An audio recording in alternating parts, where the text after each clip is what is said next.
Alléluia, gloire à Dieu, c'est le 100e numéro de 1 minute de prière chaque jour, 100 jours, jour pour jour, nous étions là fidèles à notre poste pour vous livrer ce message qui vient de Dieu. Chaque jour, le Seigneur met à cœur un passage pour que nous puissions le partager avec vous, mais aussi quelques minutes de prière, 1 minute bien sûr, de prière, mais efficace.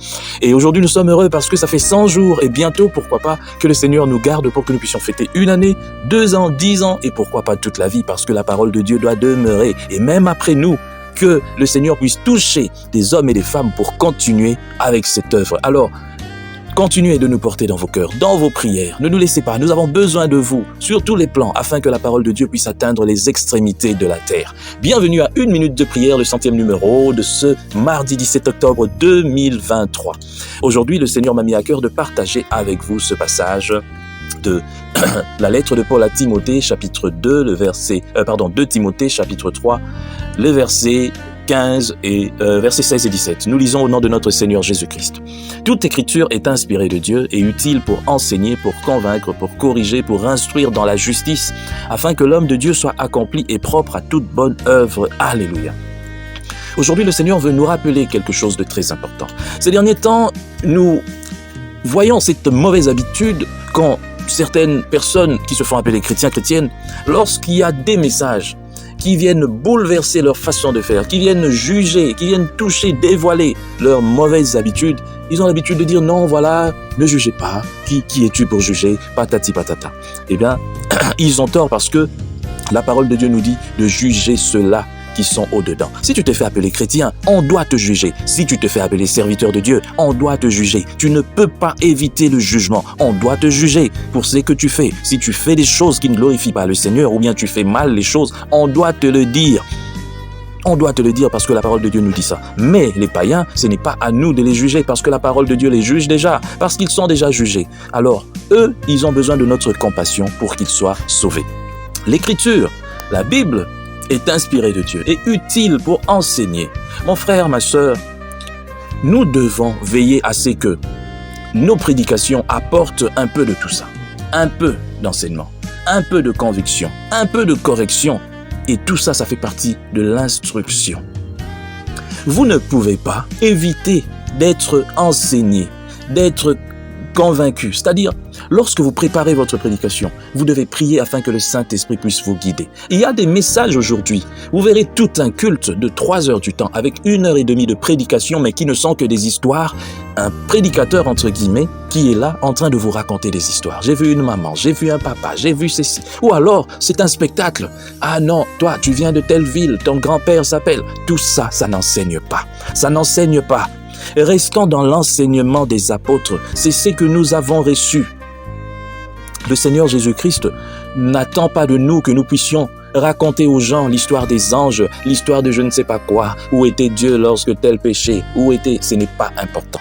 Le plus important, c'est de garder l'enseignement des apôtres. Il y a des questions qui ne trouveront réponse que lorsque nous serons avec Dieu lui-même. Donc tu ne peux pas commencer à poser des questions aux gens lorsque Ève mangeait le fruit. Où était Dieu parce que Dieu est ceci, parce que Dieu est là. Tu veux tu veux embrouiller les esprits de ceux qui te suivent. En réalité, je ne sais pas qui es-tu. Parce que si tu te dis serviteur de Dieu, mais tu commences à embrouiller les gens, ça veut dire que tu as une autre mission. Ta mission, c'est de veiller sur l'enseignement des apôtres parce que nous descendons des apôtres.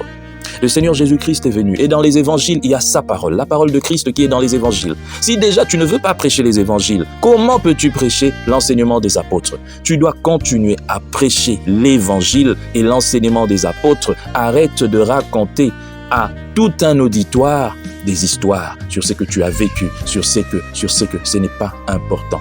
Alors la parole de Dieu doit aussi convaincre. Nous avons vu la conviction de péché, du jugement. Si ta parole n'arrive pas à convaincre les gens, c'est que soit toi-même, tu n'es pas dans le Seigneur, ou alors tu ne te laisses pas guider par le Saint-Esprit, mais tu veux faire les choses à ta manière. La parole de Dieu doit corriger. S'il y a des gens qui se comportent mal, mais qui se font appeler chrétiens, chrétiennes, nous avons la responsabilité de corriger ces personnes, de corriger, de les ramener à la vérité.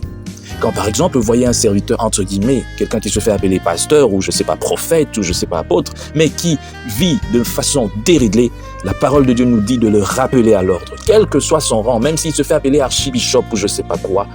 Devant la parole de Dieu, nous tous, nous sommes égaux. Il n'est autorité que lorsqu'il met en pratique la parole de Dieu et qu'il respecte tout justement son rang. Mais s'il ne respecte pas son rang, n'importe qui peut le reprendre. Et la parole de Dieu est là pour instruire. Combien de personnes sont dans certaines méga-churches depuis des années mais sans instruction? Tel que dit toujours cette lettre de Timothée, apprenant toujours mais n'arrivant pas à la connaissance. Pourquoi? Parce que l'origine déjà est biaisée. Celui qui leur apporte ce qui est censé leur apporter la connaissance, leur donner cette connaissance, n'est pas dans le bon chemin, n'est pas dans la droiture, n'est pas dans la vérité. Mais comment peuvent-ils apprendre? Alors aujourd'hui, c'est une interpellation. La parole de Dieu doit être au centre de tout. Et nous, prédicateurs, nous devons prêcher Christ et demeurer dans l'enseignement des apôtres. Il n'y a pas un autre enseignement. Il y a des gens qui pensent que la Bible est incomplète. Eux, ils peuvent apporter je ne sais pas autre chose. Ils nous ont apporté l'évangile des anges. Ils nous ont apporté je ne sais pas quoi. Tu n'as pas besoin de connaître le nom des anges. Tu n'as même pas besoin, toi, de connaître le nom de ton grand-père, de ton arrière-grand-père, ce qu'il a fait, je ne sais pas quoi. Non. Attache-toi à Christ.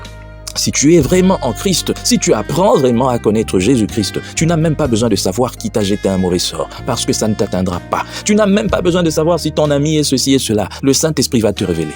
Les prédicateurs d'aujourd'hui, les serviteurs de Dieu, entre guillemets, doivent pousser les gens à apprendre à connaître Christ, à avoir confiance en Christ, plutôt que de les rendre dépendants.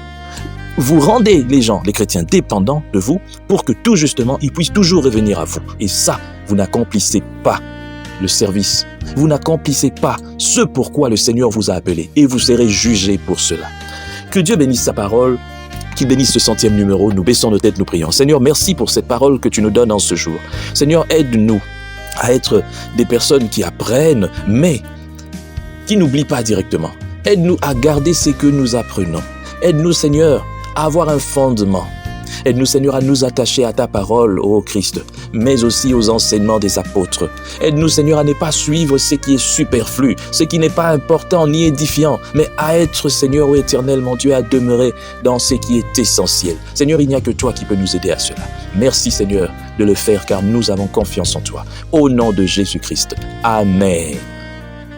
Chers frères et sœurs, dans le Seigneur, vous avez l'occasion de servir Dieu avec votre temps, avec votre intelligence, mais aussi avec vos moyens. Soutenez, restez unis dans 1 minute de prière chaque jour. Écrivez-nous, envoyez vos dons ici.